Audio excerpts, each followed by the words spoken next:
Welcome back to I'm Still Here. I'm Larry. And I'm Heather. In 1998, at the age of 26, I was diagnosed with stage 4 breast cancer. It changed everything for us, but I'm still here. You are. I am.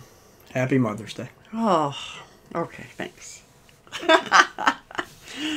So, let's talk about being a mom and cancer. Yes. And I think even more specific is being a mom with young children or no children with cancer. We were talking a little bit about how we tend to say like a young mom, but it's not really an age thing. It's really way more about a stage of life, right? Is it more relevant to talk about the ages of the kids than the mom?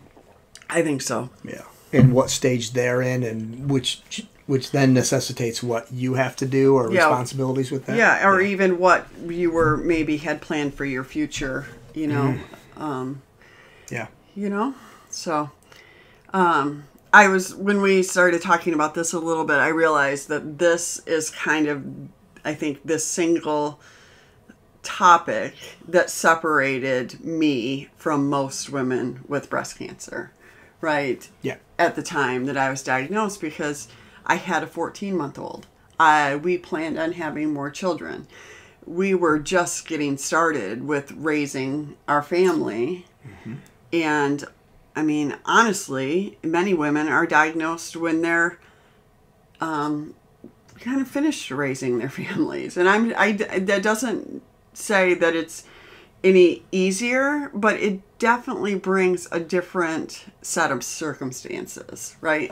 Yep. Now that I'm 50 and my kids are out on their own for the most part, it is a way different situation than what it was when Sydney was 14 months old and we were learning about the cancer. Yeah, it's different. Yeah. I mean, it's like you said, it's not to say things are easier or harder. It's different. And definitely with different challenges for both. So, yeah. Yeah. Woo! So, So in our situation, let's talk about that first. Sydney was 18 months? 14 months. 14 months. We had not really broached the subject of more kids, to be honest, with us. No, but I think, again, we both came from families where there were multiple siblings. It certainly wasn't like we had ever been having the conversation of, well, we'll just have one. No, but I didn't know how, if you remember, even with our adoption, I was like, aren't we good with one? I mean, I certainly didn't plan on 5 or plan, I didn't.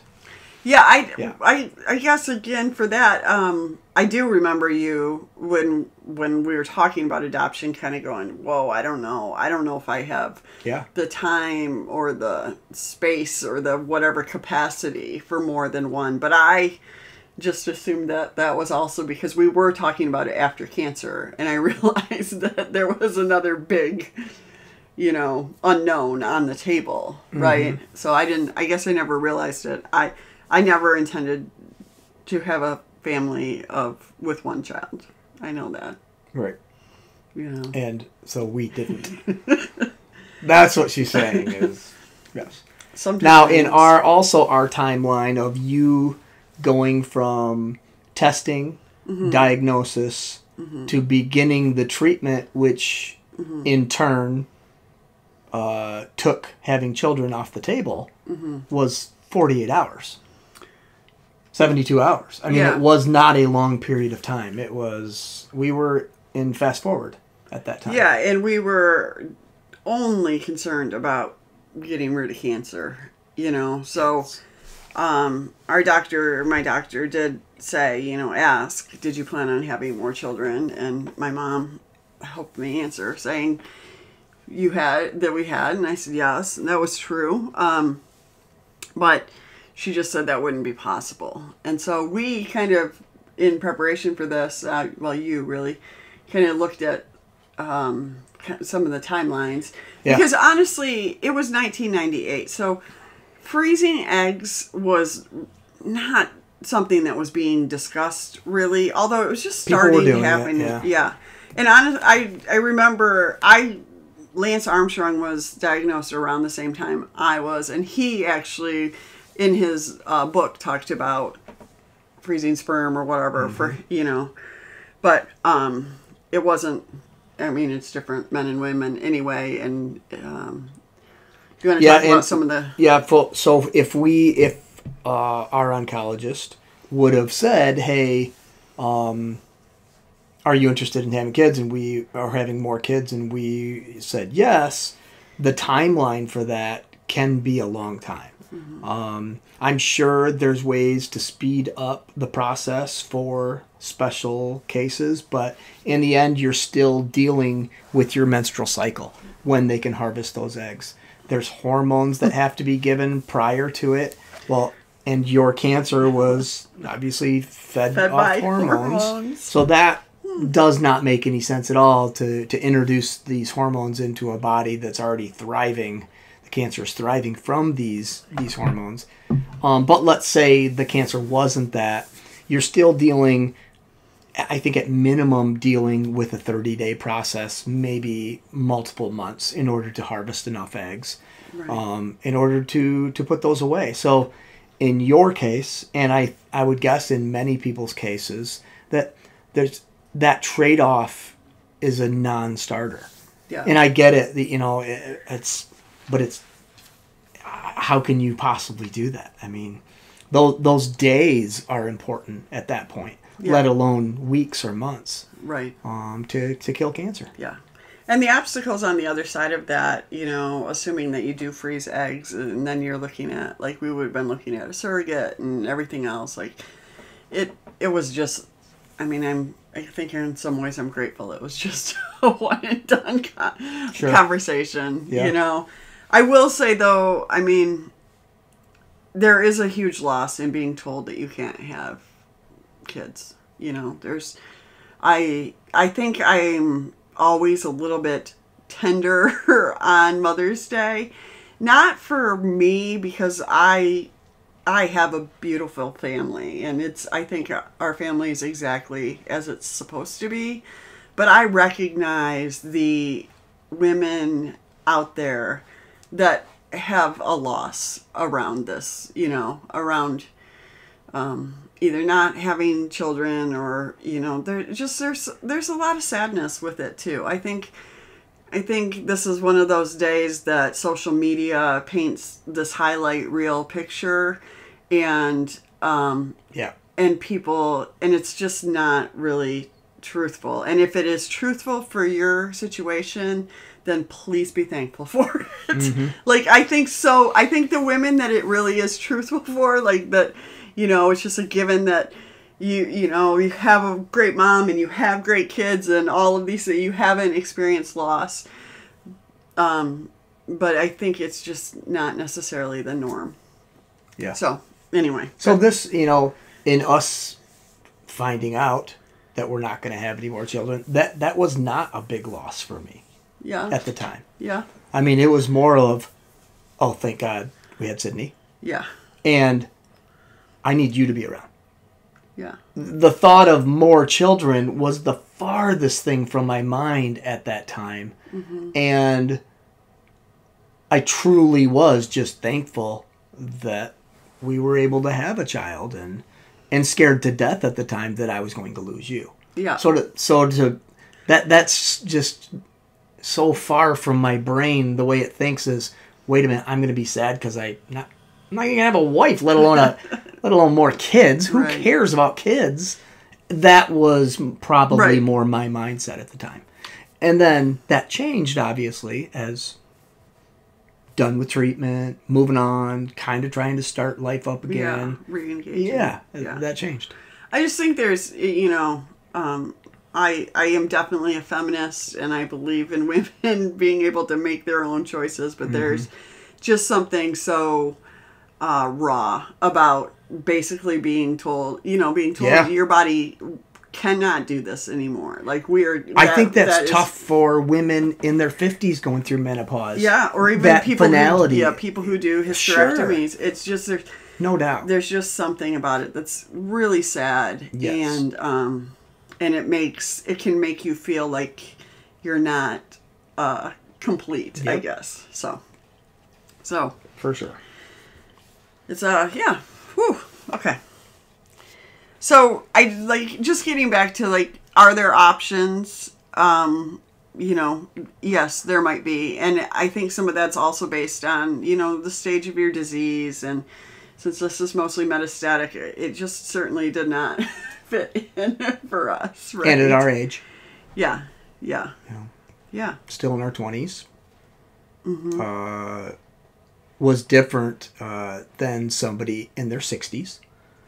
Honestly, different than somebody in their 40s at that point. Where are you in life, and what does life look like? Mm-hmm. And there's a lot of things. But, to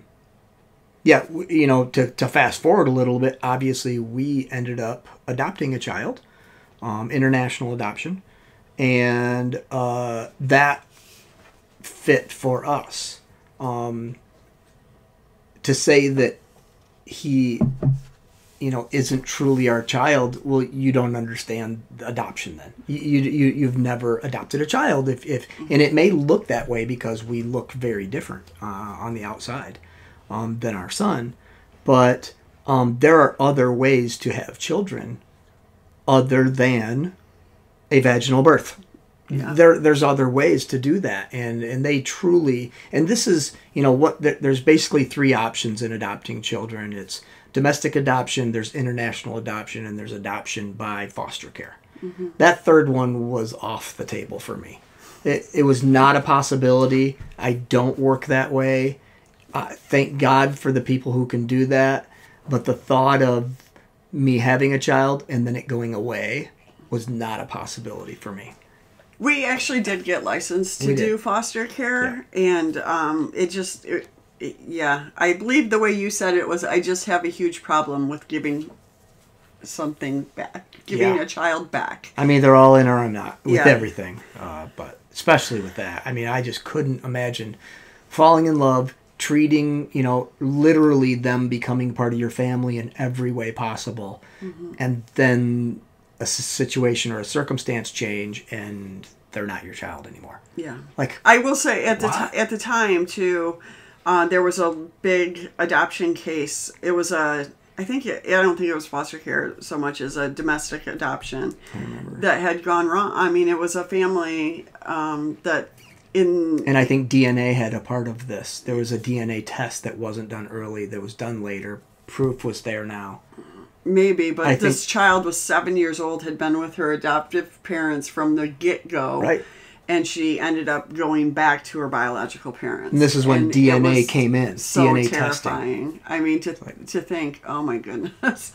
For everybody involved with that. Absolutely. I mean, it's just, and I know that that's not how foster care is meant to work, that's not it. And, the adoption by foster care, like the other two, we might as well talk about, are very expensive. To adopt a child, either domestically or internationally, can cost you $40,000, $50,000. Well, not a lot of people in their 20s or 30s have that kind of money sitting around, and whereas the third way, through foster care, it can be very little money in the adoption process because the child is awarded the state. Right. And the state picks up the tabs for almost, if not all of it. Right. So that's definitely a way that would fit some people's ability to have a child through the foster care. And I know there are good stories that come out of it also. Yeah. They're in, but it just, for us in that time, was not right. Domestic adoption I never even considered because it felt like you are putting together a portfolio and somebody's going to choose you. And who's going to choose somebody who's got stage 4 breast cancer, let's be honest. And we don't know. We don't know whether that could have or would have happened. We didn't even try. Right. But yeah. Yeah, we were pretty led to the the route that we took, just through a series of events. And we are also eternally grateful to the people that helped us out financially to make that happen, because we didn't have the money to do that then either. No way. So, no. But there are other ways you can still have children. And there's more ways than that too, as far as, what is your definition of family? What is your definition of a child that's yours? Is it just caring for children? Some people get more fulfillment out of literally just caring for children in different ways, where they don't even go home with you at night. They don't, you know what I mean? But you truly care for them. It's kind of interesting, because I will say again, for Mother's Day, I have a handful of other kids that I'm happy to hear from on Mother's Day, and they have parents, and they, I don't claim that they are mine in any way, shape, or form. A little way. But a little bit in terms of just we're more than friends. It's family. I mean, it truly is in those kids. Yeah. And always will be. Yeah. But there was no adoption. There was no foster care. There was none of that. So there are other ways that you can have children in your life and care for them and get the fulfillment, get all of the great things out of that. And all the hard things, too. And all the hard things. We definitely did a lot of the hard things, yes. Which, again, that's the role. Part of we chose kids. That we didn't. It didn't get thrust upon us. So no. Yeah, we wanted to help. Yeah. I feel like, so, we've been in situations where kids, I call them the kids who chose us. Like, there's just been different kids in our lives that they've spent some nights here, but more often not spent nights here, have lived with in other situations. But they've been a big part of our families, and it's been really cool. So, let's talk about parenting. Because that's, I guess, Mother's Day is about mothering, right? Yeah.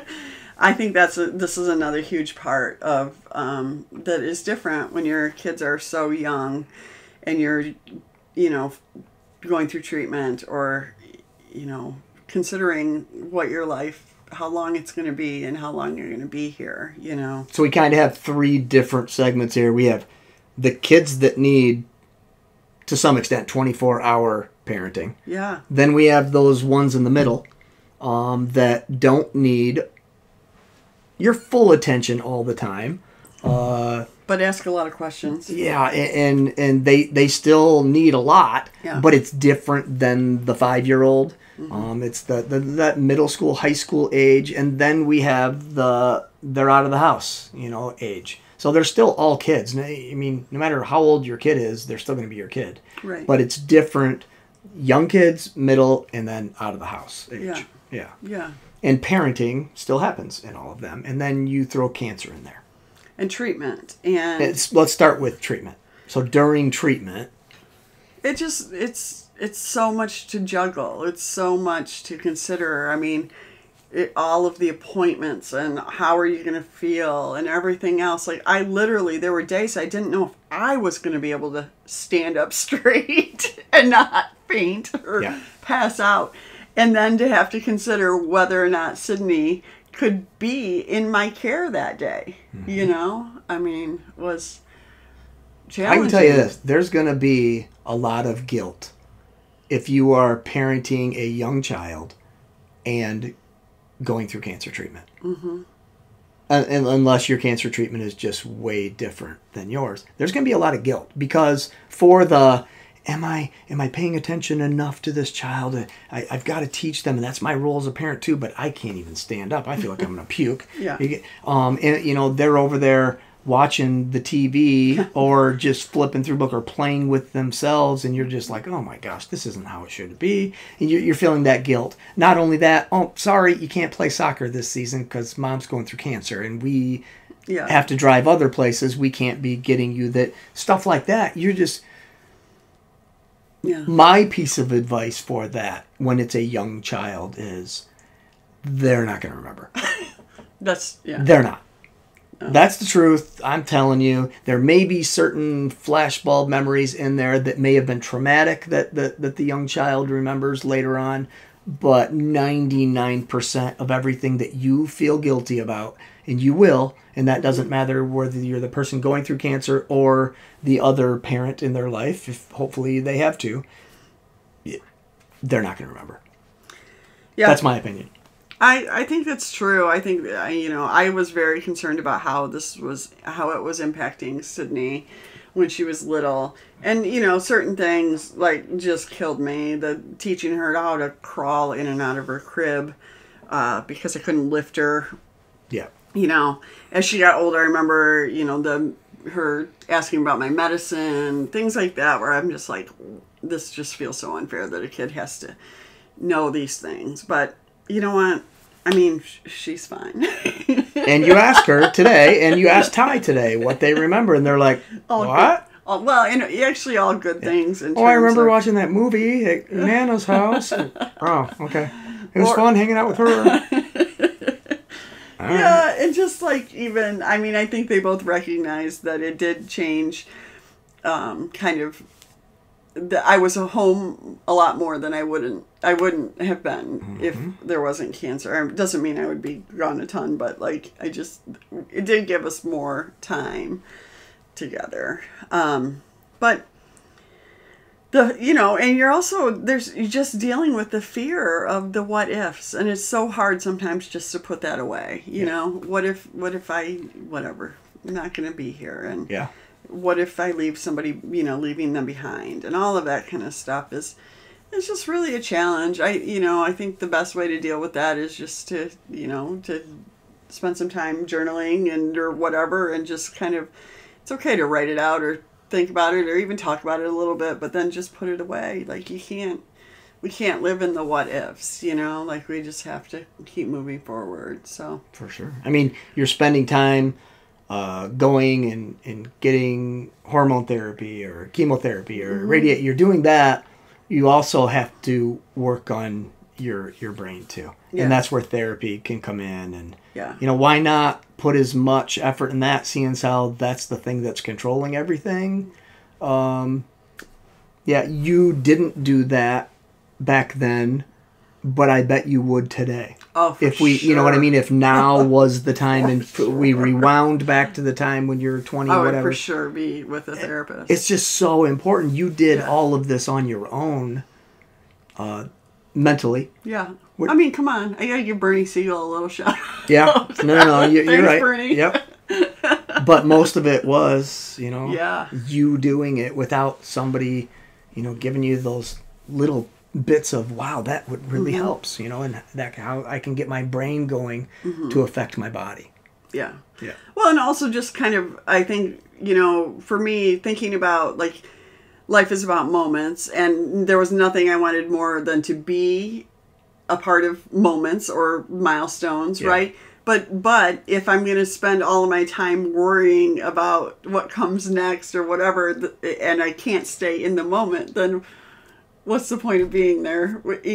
So it's hard. It really is hard. It's okay, I think, to acknowledge it, and even just I think about some of the milestones. I think celebrating hits differently as a parent when you have cancer. I think it's okay to acknowledge and be grateful and thankful for the milestones that you get to see, but you can't. You also then just have to enjoy them. You can't be sad about what if there's not another one or whatever that looks like, right? Mm-hmm. So it's a balance, man. But I mean, parenting's a balance. And right? We didn't have middle school or high school kids when Heather was going through treatment. Obviously, we had them after, or she was still in treatment, but not the intense treatment that everybody's thinking about. So we can't, speak in the first hand about that of our experience. But, obviously, it's going to involve a lot more serious discussions with your kids and when to have them and when to be fully truthful and when to hold back a little. Mm-hmm. And what role will they play and what do you keep them from? Those are tough decisions. Yeah. And a lot of those depend, I think, on your kids. Yeah. Because every kid is different. Yeah. And how they handle things and how they process things. But, now you're talking about maybe both of you in therapy or a family therapy versus just, but, I think that's so important that you get things out there and discuss them. But obviously, the parents, you have the say in what gets filtered and what doesn't, because you're in charge of that. Yeah. And there's nothing wrong with that. I don't have advice for what you should tell them or what you don't, and I don't think you do either. And I think that is a parent's decision. But there's a ton of good books out there that discuss the pros and cons and of telling a child that can comprehend and is going to school the next day and has to function and we go back into, hey, your life's crazy when you have a 5-year-old, but when you have a 10-year-old, it's crazier. Yeah. And they want to be involved in everything through the schools and through summer and all of this. And now you're in treatment. That's tough. Yeah. That is really tough. It is. It is hard. All of it. I will just say that hope is free, right? Mm-hmm. And I do think, I don't think that you have to share all the details. I mean, I think sometimes we've gotten to a point where we feel like, kids can, I don't know, I get it, they're smart, and if they're asking the questions, then answer the questions, but don't give them more than they need in terms of, I think sometimes it's the same advice we give doctors, right? Yeah. From us giving a doctor's advice I'm talking about is shut the F up. Yeah. If you don't have something, we all learned this. If you don't have something nice to say, don't say it at all. Nothing at all. It's so funny. I was just writing about that yesterday. Were you? Oh. Yes. Yeah. Thank you, Thumper. If you can say something nice. Good friend of ours. They've had some medical issues in their family, and a quote from a doctor, talking to the family about the patient was, this will likely be the thing that kills him. Like, what? Why would you say that? Even if it's true, let's say it's true. What good are those words coming out of a physician's mouth?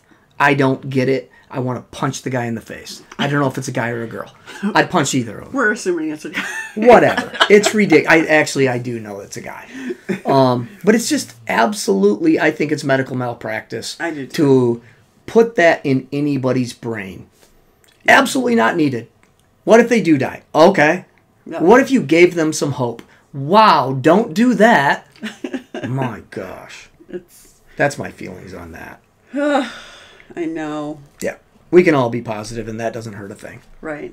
And you can keep it light, too. I mean, yep. You've always told the kids that I'm a freak, but in a good way. Yeah. And just, some things like that. And you can use it for good in terms of, we're doing this, we eat this way because this is good for everybody, or all of those kind of things. It can be positive, For sure. But I just wanted to, coming off of Mother's Day, talk a little bit about being a mom and having cancer. And this is another one that we can absolutely drill down specifically if you guys do have any questions, which you never put up. But if you do, or this is something that we can spend an entire episode on a specific issue there, because there's a lot, and we've kind of just a little bit brushed over it. Yeah. So, all right. Well, spring is here, so hopefully it's going to be nice where you live and you can get out and enjoy it. Yes. So. And if you live anywhere where there's morel mushrooms and you're finding a lot of them, you can send them. I will send you my address. You'll probably even pay shipping. I'll pay for everything. Whatever. Yeah. I love them, but I can't find them. I am morel blind. It's a problem. So, happy Mother's Day to you mothers out there. Good job. Keep it up. We'll see ya. See ya.